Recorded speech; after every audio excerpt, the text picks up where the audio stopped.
Spurs 2, Manchester United 2, and exactly what I said in terms of our mentality away from home being a problem, the pressure getting to us, has absolutely happened again. But this time it's actually worse. It's actually worse because we were 2 goals up and cruising in the game. We've absolutely allowed that Spurs side to get some confidence. We've allowed them to settle. We allowed them to score 2 goals in the second half and to leave that game feeling disappointed that they actually didn't win. And it's just typical. It's just typical of us on the road. I'm so frustrated because we've bottled it again. We've bottled it again at a big away ground on an away day where a win is a must, you know, and from a winning position, which is even worse. I mean, at the end of the day, you know, you look at the start of the game, you're thinking Spurs coming out, they're lethargic, the fans are not even the fans didn't even clap the players onto the pitch. I didn't even realise the game was starting. I didn't even realise the players had walked out. That's how dead it was in there. Because of their confidence is on the floor. We score after 6 minutes. Fantastic. And you know what? Even at 1-0, we were still conceding dangerous moments, dangerous chances. We wasn't totally in control of that game in any point. I know people can say we were 2-0 up and, you know, obviously we were cruising in the game in terms of the scoreline. But actually, if you look at what actually happened, we were good for the first sort of 5-10 minutes and then we get a goal to show for it. Then in between that, you know, you got Harry Kane flashing the ball across the box, no one in there. You got Richarlison, who's bearing down one-on-one, chooses to cross instead of shooting. You've got Perisic, who gets a chance one-on-one with David De Gea, which actually then leads to our goal. So we conceded dangerous moments, really, really dangerous moments, actually, where we were lucky that Spurs were crap in that first half and wasn't committing numbers into the box. But then, you know, we hang in there, absolutely fine. A beautiful ball from Cristiano Ronaldo, from Bruno. Don't know why I said Cristiano Ronaldo, so random.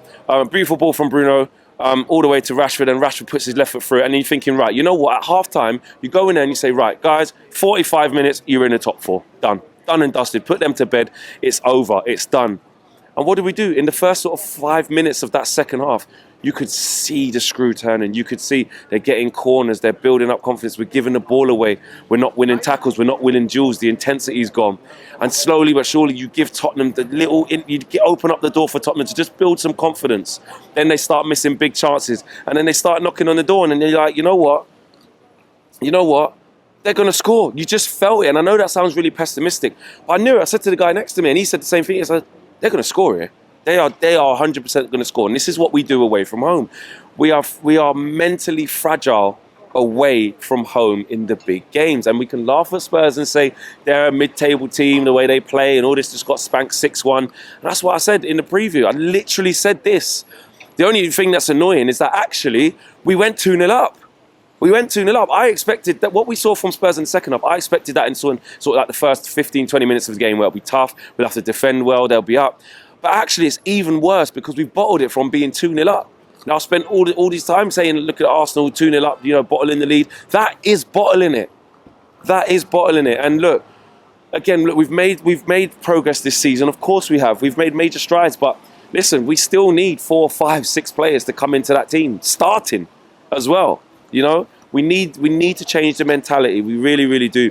Look, substitutions wise, here's another thing. I know everyone's getting onto Erik Ten Hag saying he changed the subs too early and stuff. I didn't see it that way. I saw it. We was absolutely awful for 10 minutes of that second half where they were banging down the door where they were going to score.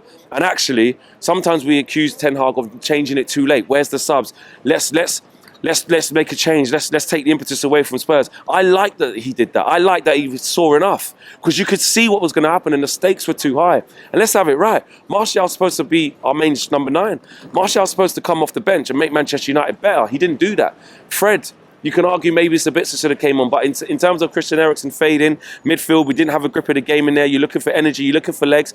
I literally said they were the 2 right changes. I'm not going to stand here and say the changes were wrong. Don't get me wrong. The 2 players that came on in Martial and Fred played really poorly, especially Fred, especially in that first sort of 10 minutes of his performance. He was really bad. Martial wasn't great at all as well. So you can say the 2 players didn't do well, but to say Erik Ten Hag shouldn't have changed it that early, I personally disagree. Because far too many times we've seen him, certain times this season, take flack in terms of when it doesn't work out because he's made the changes too late. I know against Sevilla, people said he shouldn't have made them changes as well.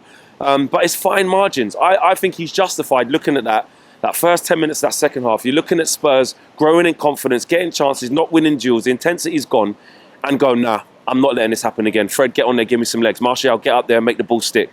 Oh, that's their jobs. That's what they're supposed to do, and they didn't do it.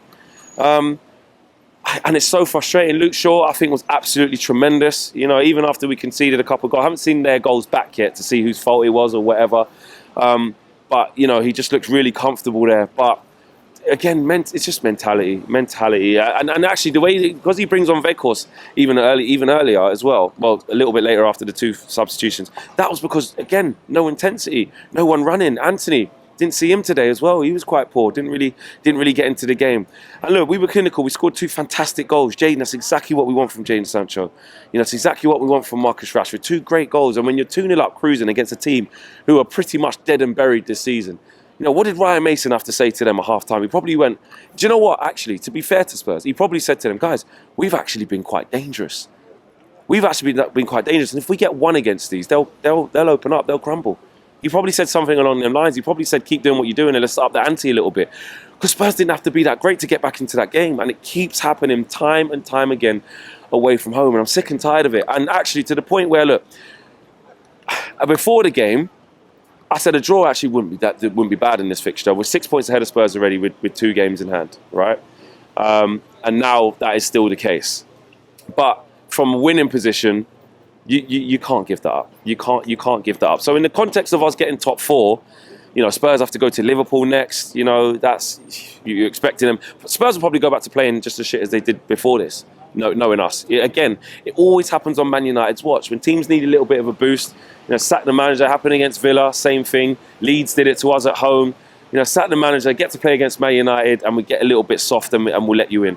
And that seems to keep happening. And that's not to go against the progress that has been made in other areas, but in terms of the confidence going forward, that is a big block this season, and it's happened far too often for our liking. It's been really, really frustrating. It's been a big problem. But how are we looking for the top 4? Look, we need to start getting points on the board. It's one thing Liverpool playing against Spurs next, but we've got Aston Villa at home. That's an awfully tough game. This time next week, we've got Brighton away. We'll be there. You know, these are tough games, and if we don't pull our finger out and we don't get it right in the next couple of games, we could be in a bit of trouble. So we've got to start getting points on the board. We have to start winning games, and we have to compose ourselves away from home. Brighton away is another one where you're looking at it going, big away game. You know, they're going to want revenge, kind of like what happened to Newcastle. You know, they're going to be actually at it. We beat them at Wembley, then the away leg, they put it on us.